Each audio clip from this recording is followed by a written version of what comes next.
Hello everybody, my name is Costa and today I'm going to be giving you a brief outline of residency for tax purposes in Australia on behalf of the Melbourne Law School Tax Clinic. Melbourne Law School Tax Clinic is a supportive, inclusive, student-run clinic operating online and on campus at Melbourne Law School with the goal of educating vulnerable taxpayers. If you are a vulnerable taxpayer, you may apply to the clinic to receive free tax assistance from Melbourne Law School students and practitioners with advice pertaining to individual income tax returns.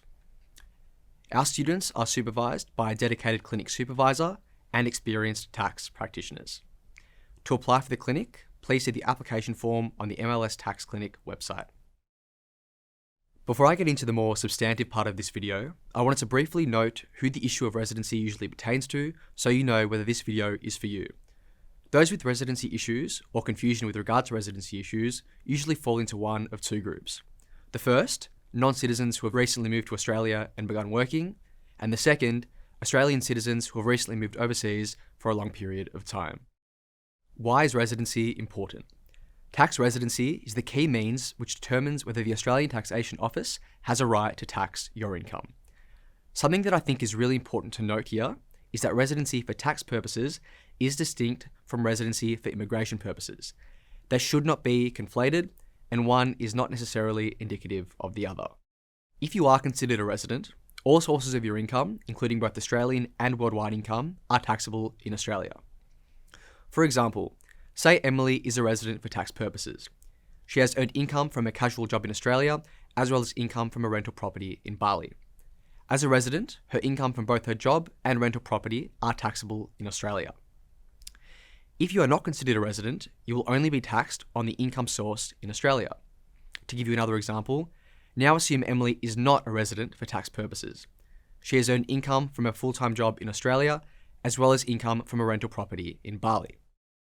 As a non-resident, her income from only her full-time job in Australia is taxable, and not the income from the rent in a Balinese property.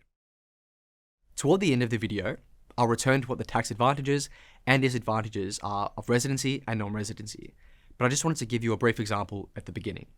Now, onto the legislation. The relevant section of the Income Tax Assessment Act pertaining to residency is Section 6. In essence, this section is a long way of saying that there are three tests used by the ATO to determine whether a person is considered a resident for tax purposes. They are the resides test, the domicile test, and the 183 days test. In this next part of the video, I'll be running through each test individually so that you can see how each operates and whether any of the tests apply to you. Test 1, the resides test. The resides test is considered by the ATO as the primary test of tax residency and is relevant to both people arriving in Australia and those who have left Australia. The test can be summarised as follows. If you reside in Australia, you are considered an Australian resident for tax purposes and you don't need to apply any of the other residency tests. Unfortunately, however, this test isn't as black and white as it sounds. This test isn't defined in Section 6 of the Income Tax Assessment Act. In saying that, the ATO provides us with some guidance to determine whether the test has been satisfied, and additionally, there are certain cases which further assist. In Tax Ruling TR 98/17, the Commissioner's interpretation of the ordinary meaning of the word resides was established. Here, it was outlined that the period of physical presence of length of time in Australia is not, by itself, decisive when determining whether an individual actually resides here. However, an individual's behaviour over the time spent in Australia may reflect a degree of continuity, routine, or habit that is consistent with residing here.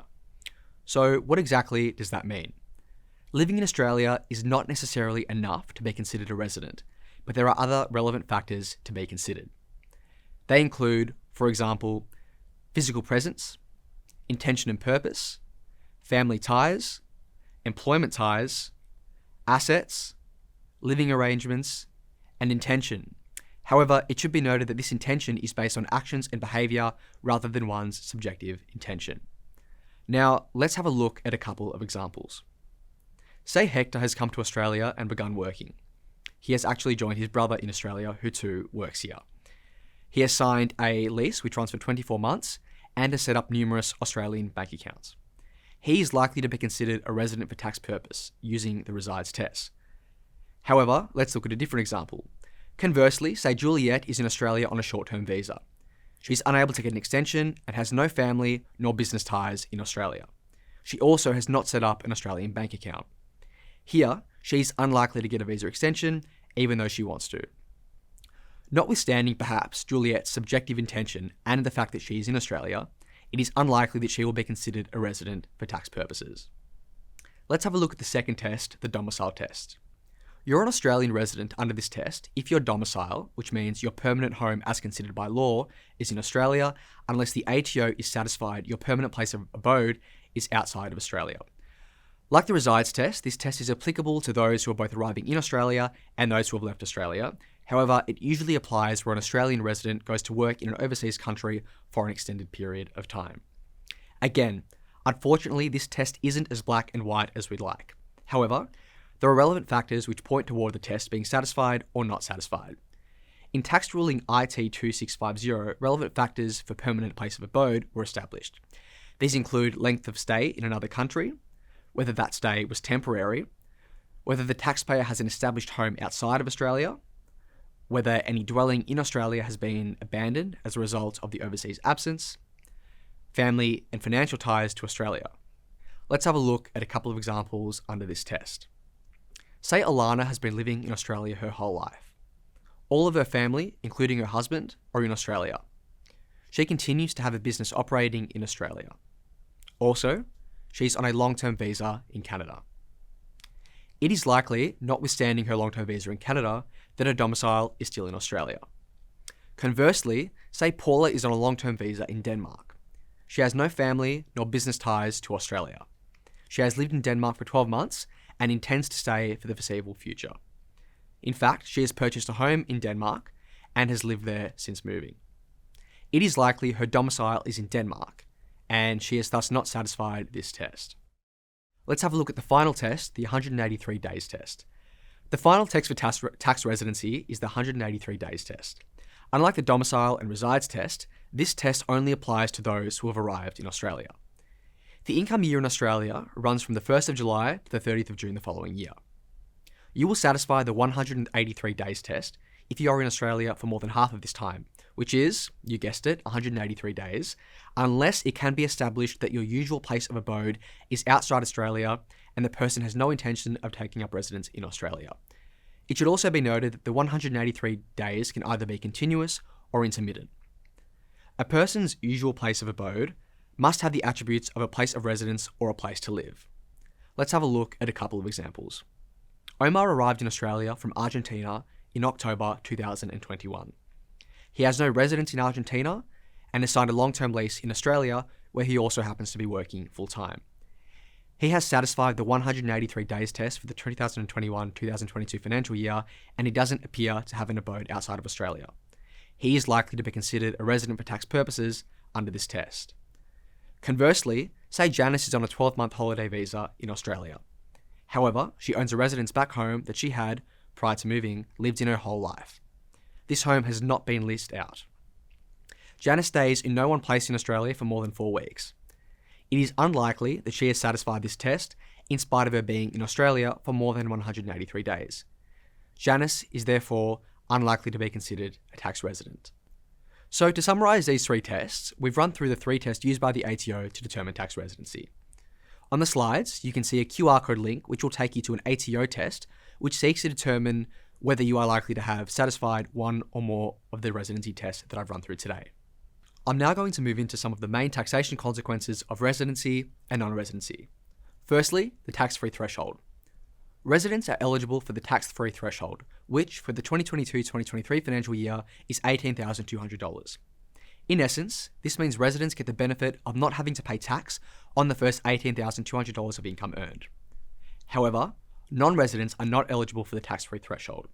Instead, non-residents will pay 32.5 cents per each dollar that they earn up to $120,000. PAYG withholding. If you are a resident, you may notice you are having an amount withheld even if you are going to earn under $18,200 in a financial year. This is because the amount of tax withheld is based on the projections for that year. Not to worry though, if you earn under the tax-free threshold, you will receive a refund when completing your income tax return. However, the rate at which this tax is withheld is lower than that for a non-resident. So, If you are a non-resident, you'll notice that your tax is being withheld at a 32.5% rate. With regard to foreign income, all residents must report any foreign income that they earn in their income tax return.